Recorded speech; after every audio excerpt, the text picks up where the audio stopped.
kira-kira formasi apa yang tepat. Yang jelas ketika pertandingan terakhir dengan menggunakan formasi 1-3-4-2-1 ini bermain cukup bagus.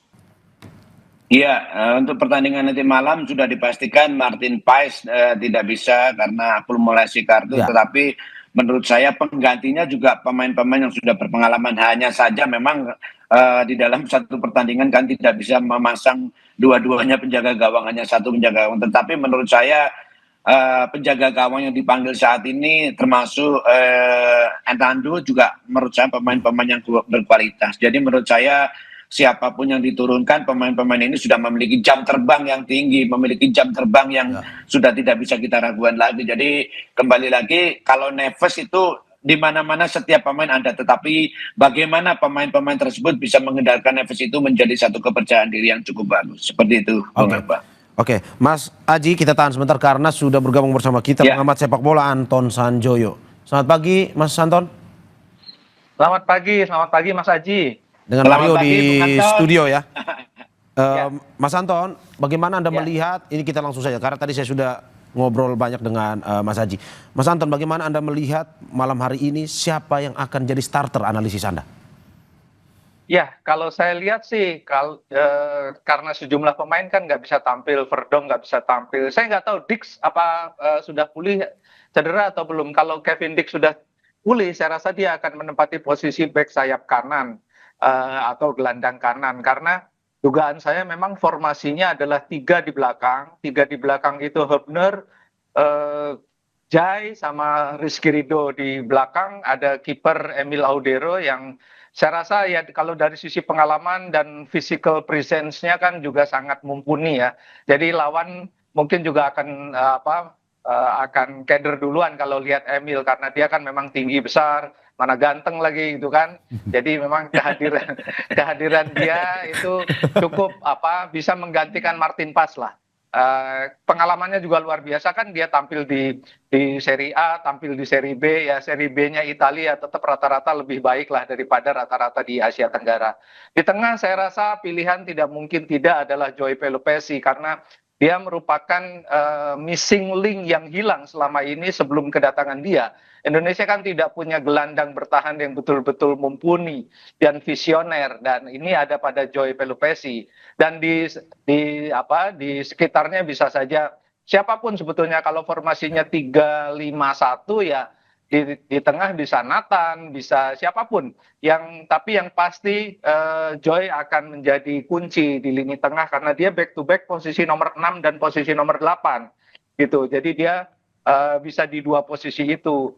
Kalau di depan saya rasa Ole nggak akan tergantikan. Cuma sekarang yang menjadi masalah adalah siapa pengganti Ratnar Oratmangun dan Marcelino Ferdinand.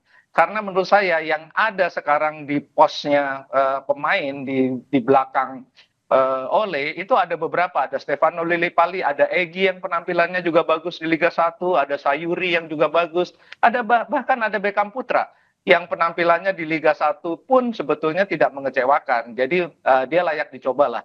Jadi sebetulnya timnya Patrick Kluivert ini saya bilang cukup mewah ya.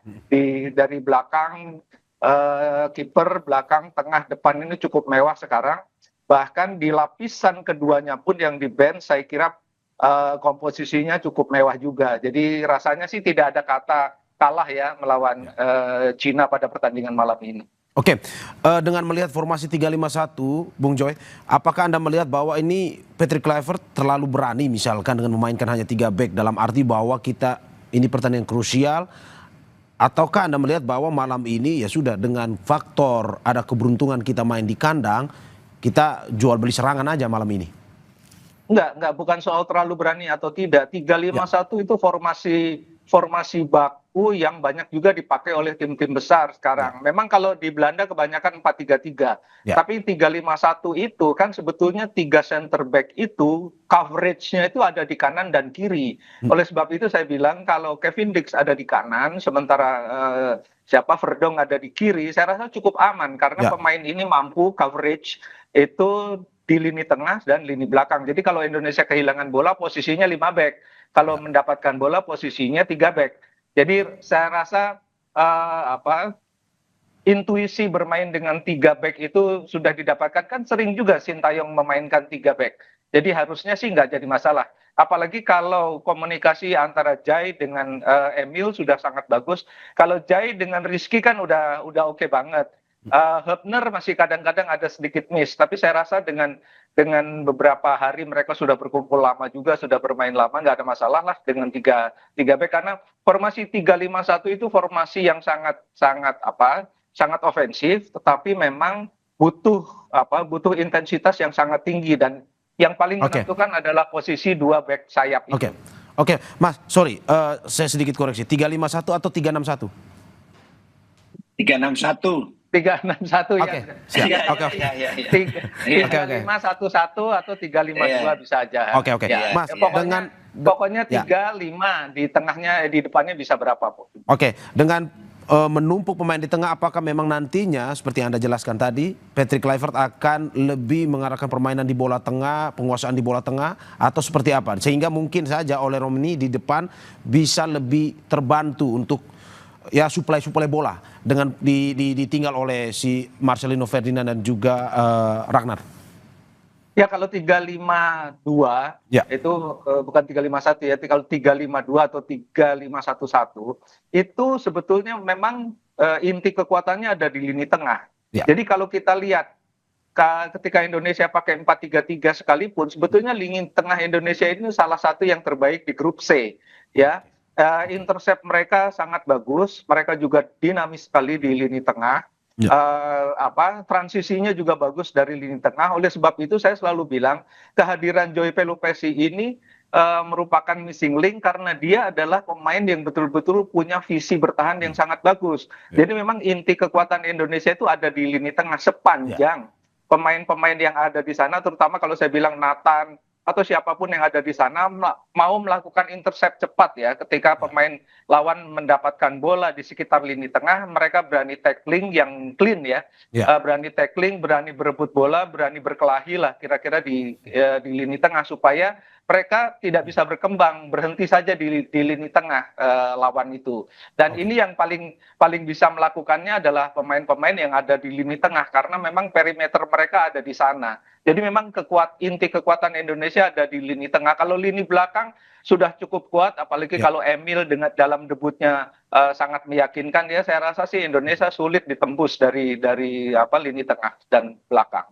Oke, saya ke Mas Haji. Mas Haji, bagaimana Anda melihat dengan formasi yang disampaikan oleh Bung Joy tadi? Apakah memang dengan analisa Anda, dengan struktur pemain, dengan pemain yang ya cukup dilatih oleh Patrick Kluivert ini bisa pada akhirnya memenangkanlah pertandingan malam ini? Ya, oke. Memang apa yang dikatakan oleh Bung Sanjoyo tadi sangat tepat, bahwa pemain-pemain ini adalah pemain-pemain mewah. Hampir antara pemain starting line up sama pemain yang ada di bench itu perbedaannya sangat tipis sekali. Artinya siapapun yang dipasang tentunya memiliki kualitas yang hampir sama.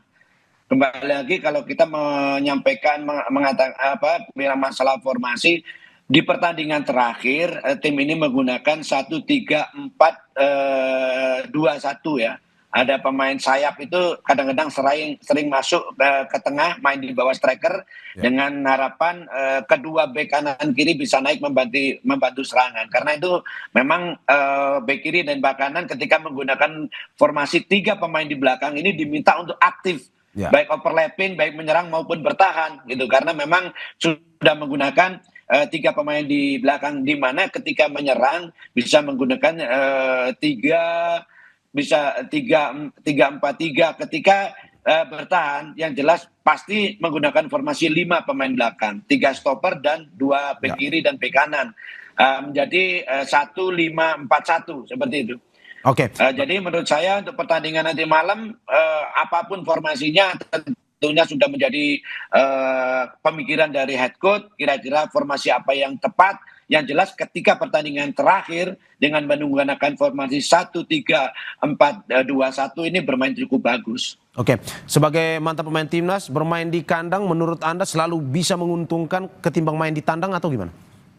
Ya, tentunya memang suatu kemenangan dalam suatu pertandingan sepak bola bukan hanya ditentukan main di kandang atau tandang, tetapi paling tidak main di home Saya mendengar sudah 70.000 tiket sudah sold out. Tentunya ini menjadikan spirit buat pemain bagaimana bisa memenangkan pertandingan pada pertandingan malam nanti. Karena main di kandang, pemain tentunya lebih percaya diri, lebih semangat, lebih enjoy dengan dukungan masyarakat yang akan datang di stadion nanti. Nah, untuk itulah pertandingan ini tidak boleh disia-siakan. Harus tidak ada kata seri. Kalau kata ada nanti seri ataupun kalah, hampir tertutup peluang kita. Bukan berarti kita tidak percaya diri dengan Jepang, tetapi mungkin Bung Sanjoyo atau masyarakat Indonesia sudah tahu kualitasnya tim Jepang seperti apa. Jadi tidak ada kata lain, malam ini harus menang. Dan itu terbuka lebar kesempatan tersebut.